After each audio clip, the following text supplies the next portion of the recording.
बच्चों, आज मैं आपको पाठ 14 पढ़ाने जा रही हूँ। हमारा संकल्प, यानी हम क्या संकल्प ले रहे हैं, हम क्या प्रतिज्ञा कर रहे हैं, हमें क्या प्रतिज्ञा लेनी चाहिए, वो उसका हमारा संकल्प का अर्थ है हमें क्या प्रतिज्ञा करनी है, उससे संबंधित ये पाठ है। तो यहाँ पर ये एकांकी है। यहाँ नए शब्द दिए हुए हैं।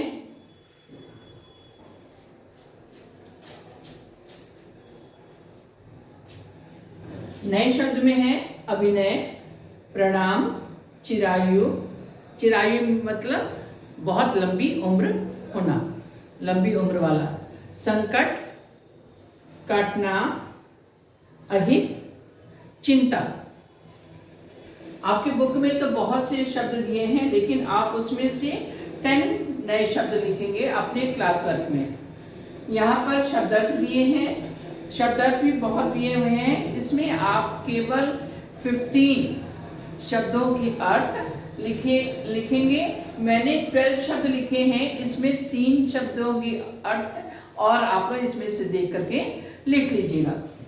तो पहले आप लिखेंगे नए शब्द, फिर उसके बाद शब्दार्थ लिखेंगे। अभिनय, अभिनय का अर्थ होता है नाटक।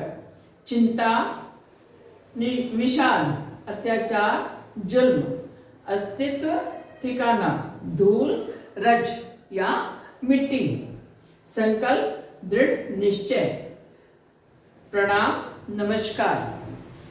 संकट, कष्ट या मुसीबत। उपयोगी, हितकारी, यानी जो हमारे लाभ के लायक हो, जो हमारे लाभ हो, जिससे हमें लाभ हो, जो चीजें हमारे लाभ की होती हैं उसे उपयोगी कहते हैं। रक्षक, रक्षा करने वाला। संरक्षक, रक्षा करना या बचाव करना।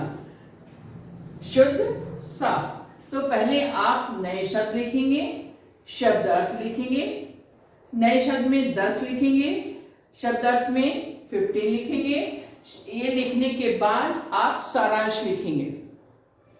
आपकी बुक में सारांश दिया हुआ है, उसको देख करके आप सारांश लिखेंगे। सारांश लिखने के बाद आप प्रश्नों के उत्तर लिखेंगे।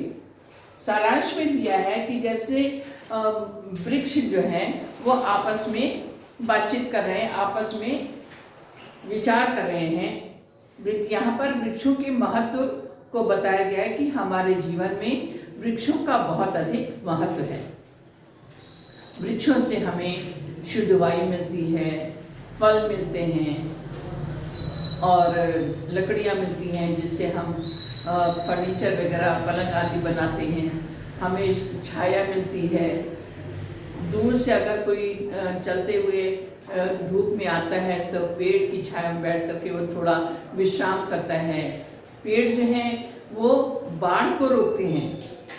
सबसे बड़ा काम वो क्या करते हैं? बाढ़ रोकते हैं। जब तेजी से बारिश के समय या वैसे कभी बाढ़ आती है तो जब तेज बहाव से बाढ़ आती है तो पेड़ों से टकराने पर बाढ़ की चाल जो होती है, स्पीड जो होती है वो कम हो जाती है। तो इस तरह बाढ़ जो है वो रक्षा करते हैं। कई लोग जो डूबने लगते हैं तो अगर पेड़ मिल जाता है तो उनके सहारे वो खड़े हो जाते हैं, उनको जीवन मिल जाता है। तो पेड़ों का हमारे जीवन में बहुत महत्व है। कुछ पेड़ ऐसे होते हैं जिनकी हम हिंदू धर्म में पूजा भी की जाती है, जैसे वट वृक्ष हो गया, पीपल का पेड़ हो गया। तो ये सब और कुछ और भी पेड़ हैं जिनकी पूजा की जाती है। तुलसी का पौधा होता है, उसकी पूजा की जाती है। तो हम लोग के हिंदू धर्म में पेड़ों का बहुत अधिक महत्व है। तो पेड़ जो हैं वो वातावरण को शीतल बनाते हैं, हमें जीवन देने के लिए, हमें जीवित रखने के लिए, हमें शुद्ध वायु, ऑक्सीजन से जो युक्त होती है वो हमें प्रदान करती है। मनुष्य जो है अपने मुंह से जो अशुद्ध वायु, जिसमें कार्बन डाइऑक्साइड की मात्रा अधिक होती है, वो निकालता है और पेड़ों द्वारा छोड़ी गई ऑक्सीजन युक्त शुद्ध वायु हमें देता है। तो पेड़ उसका जो अशुद्ध वायु होती है जिसमें कार्बन डाइऑक्साइड की मात्रा ज़्यादा होती है, पेड़ जो है उसको ग्रहण करके वो अपना भोजन बनाते हैं। पेड़ों उसके द्वारा ही पेड़ हरे भरे रहते हैं। हमें जो शुद्ध वायु देते हैं उससे हम जीवित रहते हैं। जीवित रहने के लिए हम कहते हैं कि हमें भोजन पानी की भी आवश्यकता होती है, साथ साथ हमें शुद्ध वायु की भी जरूरत होती है। तो यहाँ सारांश देखिए, सभी वृक्ष मानव द्वारा किए गए अत्याचारों के बारे में बातचीत कर रहे हैं। इस पाठ में ये बताया गया है कि मनुष्य आजकल स्वार्थी हो गया है। वो अपने स्वार्थ में अंधा होकर पेड़ों को काटता जा रहा है। जहाँ जंगल थे वहाँ पर भी लोगों ने पेड़ों को काटकर रहने के लिए मकान बना लिए हैं, और बहुत बड़ा फैक्ट्रियाँ बना ली हैं, और कई ऐसी चीज़ें हैं जो कई चीज़ें ऐसी हैं जो मनुष्य के लिए शहर में बनाना सही नहीं होता। उसको वो लोग शहर के बाहर जंगलों को काट करके, जैसे कारखाने, फैक्ट्रियाँ, मिलें हुई, इस टाइप का वो बना लेते हैं। तो पेड़ ये कैसे बने? क्योंकि जंगलों को, पेड़ों को काट करके वो लोग बना ले रहे हैं, मनुष्य अपने स्वार्थ में बना ले रहे हैं। तो इससे पेड़ आपस में बातचीत करते हैं कि हमारा विनाश हो रहा है, लोग मनुष्य जो है वो हमारे ऊपर अत्याचार कर रहा है। वे कहते हैं कि जिस देश में वृक्षों को देवता मानकर पूजा की जाती थी, क्योंकि पेड़ों से ही हमें कई जड़ी बूटियां भी मिलती हैं जिससे हमें जीवन दान मिलता है, हमारी रक्षा करते हैं, उसी देश में हम पर अत्याचार करते हैं। हम वृक्ष मानव के लिए इतने उपयोगी हैं, फिर भी वे हमें काटने में जरा भी झिझकते नहीं, जरा ये भी नहीं सोचते कि हम इनके जीवन रक्षक हैं, हमारा अस्तित्व खतरे में है। इतने में कुछ बच्चे पेड़ के नीचे छाया लेने के लिए वहाँ आते हैं। कुछ बच्चे जो हैं पेड़ के नीचे बैठ करके छाया में बैठते हैं और आपस में बातचीत करते हैं। वे भी पेड़ों को कट जाने पर आपस में विचार करते हैं। वे आपस में ये निश्चय करते हैं कि पेड़ इतने कट रहे हैं, हमको कटने से रोकना चाहिए। जो लोग पेड़ काट रहे हैं उनको रोकना चाहिए और हमें नए, उसकी जगह नए पौधे, नए पेड़ लगाने चाहिए। ये आपस में वो लोग विचार विमर्श करके संकल्प लेते हैं। उन बच्चों से बात करते हैं तो वे नए पेड़ को लगाने से मिलने वाले लाभों के बारे में सबको समझा रहा था। वृक्ष उन बच्चों से बात करते हैं उन पर हुए अत्याचारों की। तब बच्चे संकल्प लेते हैं कि हम प्रण करते हैं कि वृक्षों को संरक्षण करेंगे, यानी वृक्षों को बचाएंगे, कटने नहीं देंगे और नए पेड़ पौधे भी लगाएंगे। घर आंगन में पेड़ पौधे लगाकर गांव शहर को हरा भरा रखेंगे।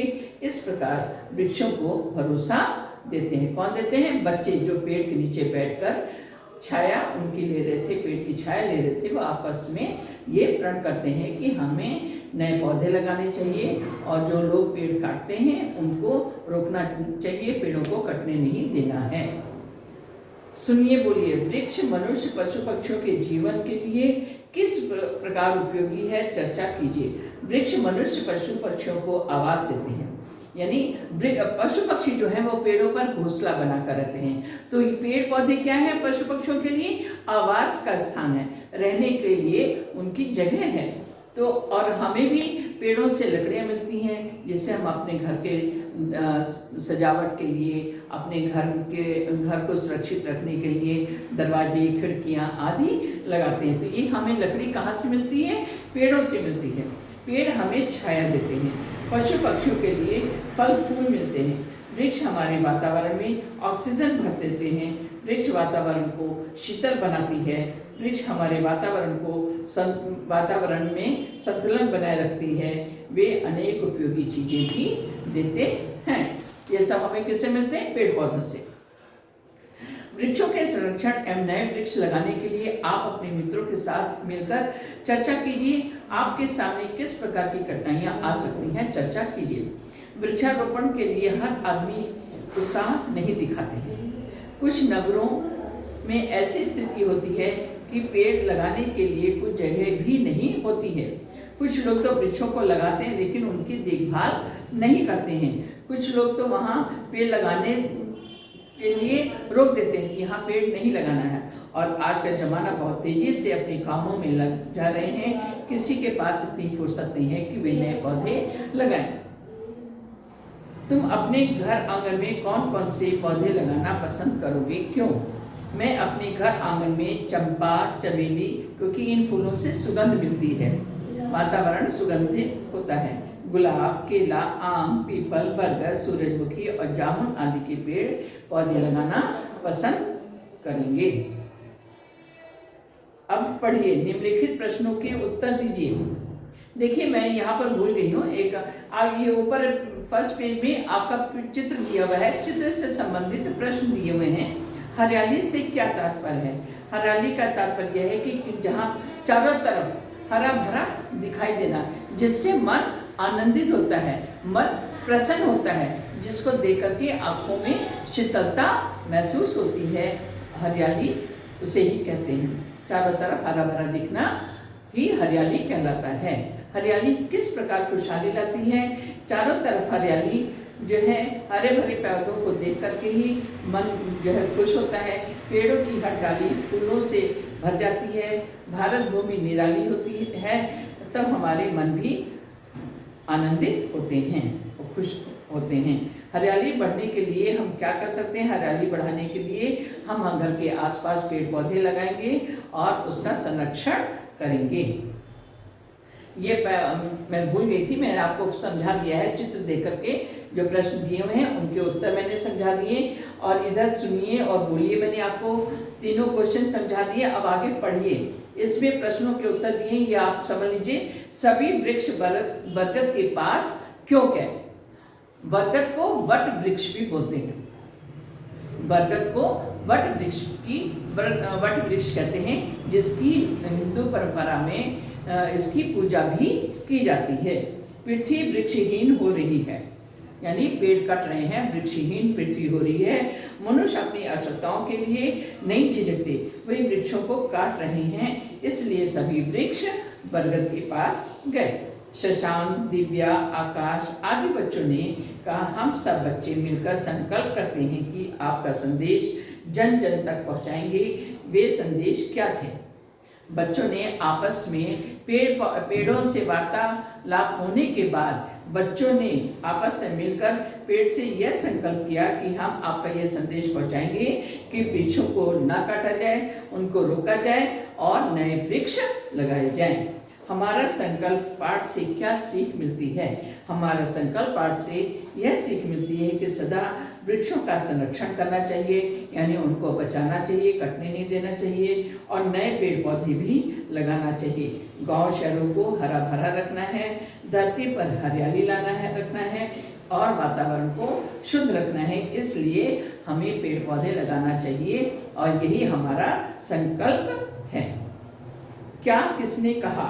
खुश रहो बेटा, खूब फूलो फलो, तुम सब चिरायु बनो। ये किसने कहा? बरगद ने कहा। किससे कहा? बच्चों से। यदि यही हाल रहा तो वह दिन दूर नहीं जब यह पृथ्वी वृक्षहीन हो जाएगी। जिस तरह लोग पेड़ों को काटते जा रहे हैं और नगरों का विकास होता जा रहा है, तो उसको देखते हुए कह रहे हैं कि वो दिन दूर नहीं जब पेड़ पौधे, जब ये पृथ्वी वृक्ष रहित हो जाएगी, यानी यहाँ पृथ्वी पर कोई भी पेड़ नहीं बचेगा। हम पशु पक्षी पर बड़ा संकट आ पड़ा है। ये कौन कह रहा है? बंदर ने कहा। मनुष्य ने सारे प्राणी जगत में त्राही त्राही मचाई दी है। ये किसने कहा है? आम, पीपल, नारियल आदि ने कहा। ओफ, इतनी गर्मी है, धूल और धुएं से मेरा दम घुटा जा रहा है। ये कौन कह रहे हैं? शशांक ने कहा। आओ भैया इस बरगद के नीचे बैठे, कितनी ठंडक है इसकी छाया में। दिव्या ने सबसे कहा। मैंने अपने आंगन में भी अमरूद, नींबू, गुलाब और चमेली लगा रखे हैं, दिव्या ने कहा। वे कहते हैं कि नीम का वृक्ष बड़ा गुणकारी होता है। नीम का पेड़ जो है बहुत ही लाभदायक होता है। इसका जो फल होता है, जिसको नीमबोड़ी बोलते हैं, नीमकौड़ी बोलते हैं, उसको चूसने से हमारा रक्त शुद्ध होता है, हमें किसी प्रकार की फोड़े फुंसी आदि नहीं होती है। इसकी जो पतली डंडी होती है, जिसको दातून बना करके लोग अपने दांतों को साफ करते हैं, उससे मुंह की दुर्गंध दूर होती है। और भी पेड़ों की, नीम के पेड़ों की छाल से भी अनेक प्रकार की दवाइयाँ बनाई जाती हैं। ये वातावरण को शुद्ध रखते हैं। तो ये वे कहते हैं कि नीम का वृक्ष बड़ा गुणकारी है। कौन कह रहा है? आकाश में। मेरी दादी जी कहती हैं वृक्षों को में भी प्राण होते हैं। दिव्या ने कहा, अब तो हम लोगों से कुछ भी आशा कर सकते हैं। अब तो हम तुम लोगों से कुछ भी आशा कर सकते हैं। बरगद ने कहा, जैसा बच्चों ने पेड़ों से संकल्प किया था, उसको देखते हुए बरगद बच्चों से कहता है कि अब हमें तुम्हारी बात पर भरोसा है और हम आशा करते हैं कि आगे मनुष्य हम सबको यानी पेड़ों को नहीं काटेगा। वृक्षों के तेजी से कटने के क्या कारण हो सकते हैं? वृक्षों के तेजी से कटने के निम्न कारण हो सकते हैं। आबादी के कारण मतलब बढ़ती हुई आबादी के कारण पेड़ काटे जा रहे हैं, क्योंकि उनको रहने के लिए घर चाहिए। घर में उपयोगी चीजें जैसे कुर्सी, मेज आदि बनाने के लिए लकड़ी की आवश्यकता होती है। ईंधन के लिए, ईंधन यानी जो जलाए जाते हैं, लकड़ी जलाने के काम भी आती है, जिसको गांव में कई जगह ऐसे भी हैं, बहुत ही मतलब कई ऐसे इलाके हैं जो अभी भी प्रगतिशील नहीं हुए हैं, जहाँ पर चूल्हे पर लकड़ी जला करके खाना बनाया जाता है, जहाँ पर गैस की सुविधा नहीं है, बिजली की सुविधा नहीं है। ऐसे गाँव में, ऐसे इलाकों में लोग लकड़ी जला करके चूल्हे पर खाना बनाते हैं। तो लकड़ी जो है यानी ईंधन, ये जलाने के काम आता है। ईंधन के लिए, रहने के लिए, रहने की जगह के लिए, बड़े बड़े कारखानों के लिए वृक्षों के प्रति किसकी क्या जिम्मेदारी है?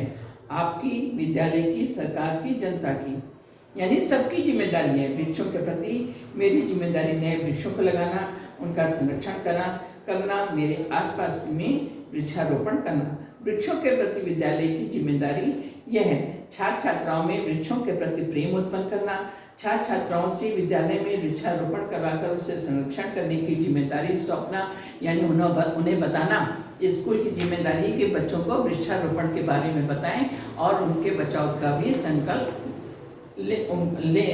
मतलब बच्चों को बोलें कि वे भी संकल्प लें कि पेड़ पौधों को हमें बचाना है और नए पेड़ पौधे लगाने हैं।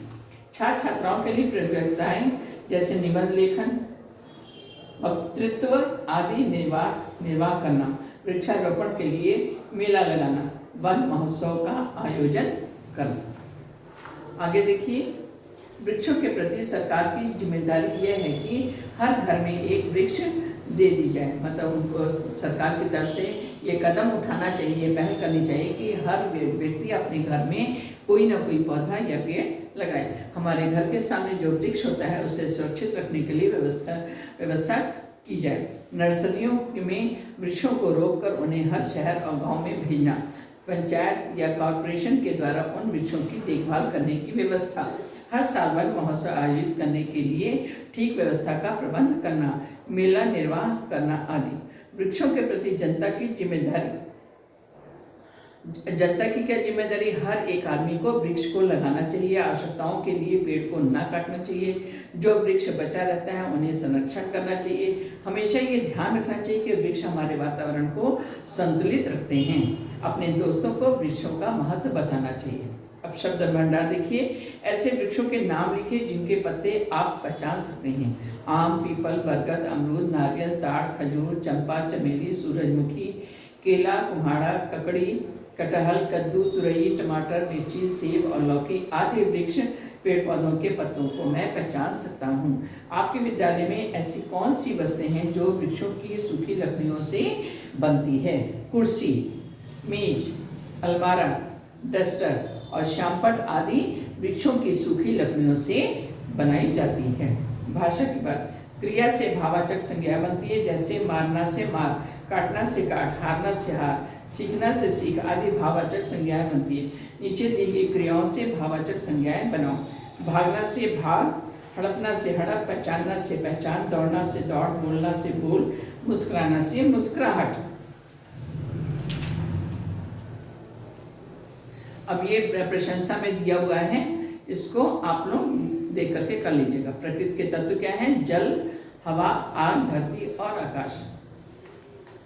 सृजनात्मक अभिव्यक्ति, वृक्षारोपण एवं वृक्षों के संरक्षण के लिए प्रेरित करते हुए कुछ नारे लगाइए। स्लोगन, पेड़ लगाओ और ऑक्सीजन पाओ, ये एक नारा है। पेड़ लगाओ, अपना जीवन बचाओ, दूसरा नारा है। थर्ड, वृक्ष हमारा संरक्षक है। वृक्षारोपण करो, वातावरण संतुलन बनाओ, वातावरण में संतुलन बनाओ। वन महोत्सव मनाओ, वातावरण को बचाओ। ये वृक्षों से संबंधित स्लोगन है, नारे हैं। परियोजना कार्य में देखिए, आम का वृक्ष के बारे में बताया गया कि आम का वृक्ष के पत्ते त्योहारों के समय द्वार पर लगाए जाते हैं। पूजा के समय, हवन के समय भी, या जब कोई कथा वगैरह या पूजा वगैरह कुछ होती है, तब वहाँ पर भी आम के पत्तों का प्रयोग किया जाता है। शुभ माना जाता है, आम का पत्ता जो है वो शुभ माना जाता है। आम का वृक्ष के फल को सब पसंद करते हैं। आम का वृक्ष के फूल बहुत खुशबूदार होते हैं। आम के वृक्ष की लकड़ी का टुकड़े से दरवाजा, मेज आदि बनते हैं। क्या मैं ये कर सकता हूँ? पाठ के भाव के बारे में बातचीत कर सकता हूँ, सही। पाठ के विषय में मौखिक व लिखित अभिव्यक्ति कर सकता हूँ, सही। पाठ के शब्दों का प्रयोग अपनी भाषा में कर सकता हूँ, सही। वृक्षों का महत्व एवं उनके संरक्षण के बारे में बता सकता हूँ, सही। परिचित विषय संबंधी प्रेरणादायक नारों का सृजन कर सकता हूँ, सही। अब ये हो गया आपका। अब इसमें मैंने आपको बताया कि आप फर्स्ट, सेकंड, थर्ड